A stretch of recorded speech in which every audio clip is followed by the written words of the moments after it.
to talk about this article that I came across. It was an Axios article called Young Adult Sterilization Soars Post Roe v. Wade.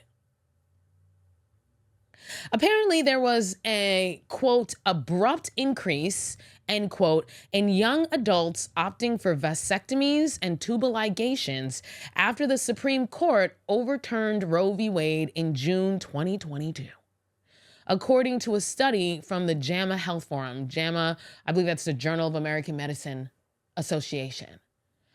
The University of Pittsburgh-led study found a particular jump in tubal ligations amongst women ages 18 to 30. It was roughly double the rate of vasectomies sought by men in that same age group. Quote, this change may reflect fears of restricted access to abortion and or contraception, end quote, the author wrote. Unfortunately, they didn't break down this information by state. If they had, that would have been fantastic because we could have really dove into those details. But I was like, when I saw this, I was like, wow. That is wild, y'all.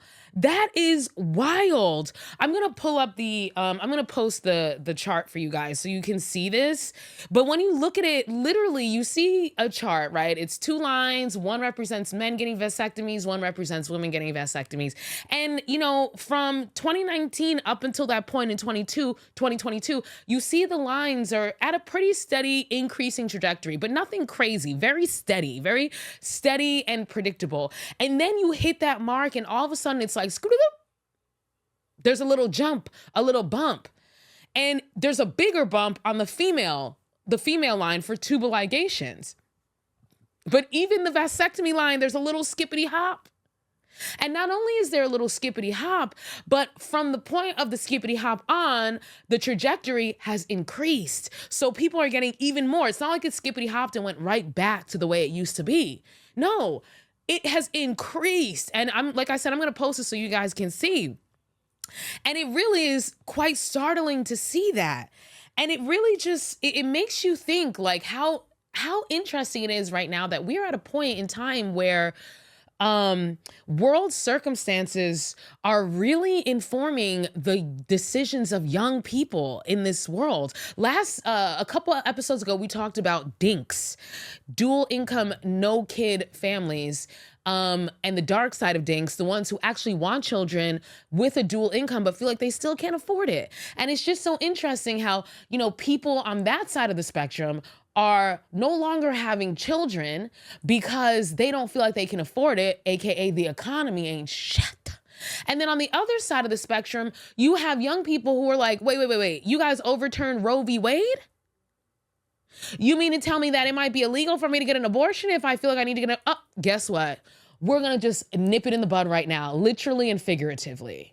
And it's kind of depressing. You know, it's kind of depressing that young people now are having to make these like decisions about life based on like all of these outside circumstances that have absolutely nothing to do with like what's really going on internally. And it just really speaks to the state of our socioeconomic state in this country, and the fact that the economy is going to hell. People don't feel like they can afford to have kids if they want kids, and that we have, you know, these culture warriors on the right who are out here trying to end abortion and trying to invade women's health care and control women's bodies. And on the flip side, you have people who are like, oh, well, you're going to do that. Well, now I'm going to get a snippety snip and call it. I'm going to control my body in the best way I can. And I love to see that even men are jumping up on this trend as well. So I just thought this was so interesting. What do you guys think about this?